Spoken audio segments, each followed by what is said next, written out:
President on Investment and Economic Affairs, Secretary. Madam DTI. Ayan, DTI secretary po natin yan. Ako naman, concern lang ako dyan. Kasi mukhang hirap huminga. Nakaraan, si Junior, ganyan. Tapos hirap huminga. Malay natin sa sobrang init ng panahon. At malay natin hinihingal kasi galing tumakbo. Sana Or daming ginawa. Busy. At kung ano pang dahilan. Ano po natin yan? DTI secretary po natin yan. Kaya, madam, okay ka lang ba? Concern lang po kami. Kasi, pag ang tao na ganyan po huminga, naghahabol ng hininga, tapos gumaganyan, Sana sa tingin ko, hindi naman ako doktor. Pero, nakakabahala po. Kasi, kawawa naman. Baka naman sa sobrang busy nyo po ay nasubrahan kayo sa trabaho. Kaya baka naman dahil sa panahon, di ba? Mainit yung panahon ngayon pag lumabas tayo sa labas. Baka masyadong masipag po ito si Madam DTI Secretary.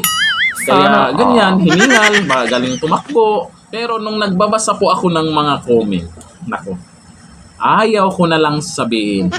Bakit? Nako, baka sabihin nila fake news na naman. 'Di ba? Ayon po 'yan sa nakikita natin. Ako naman, wala naman akong ibang iniisip kung ano yung ginagawa nila, kung ano yung wala akong pakialam doon kung ano yung mga kinakain nila diyan o kung ano.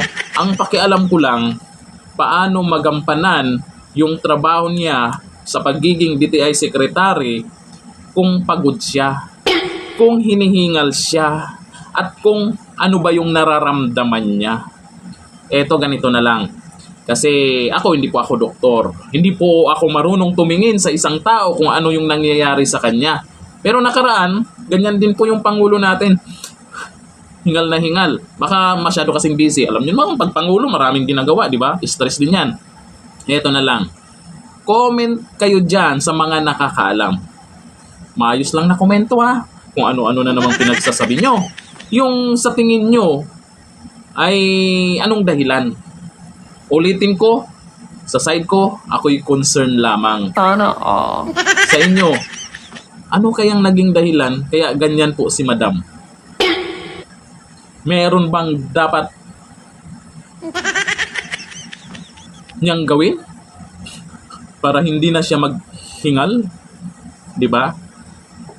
Comment tayo dyan. Baka may mga expert dyan na nakapanood sa video na yan at malalaman nila kung ano ang nangyari kay Madam. Nandito lang. Thank you. Bye-bye.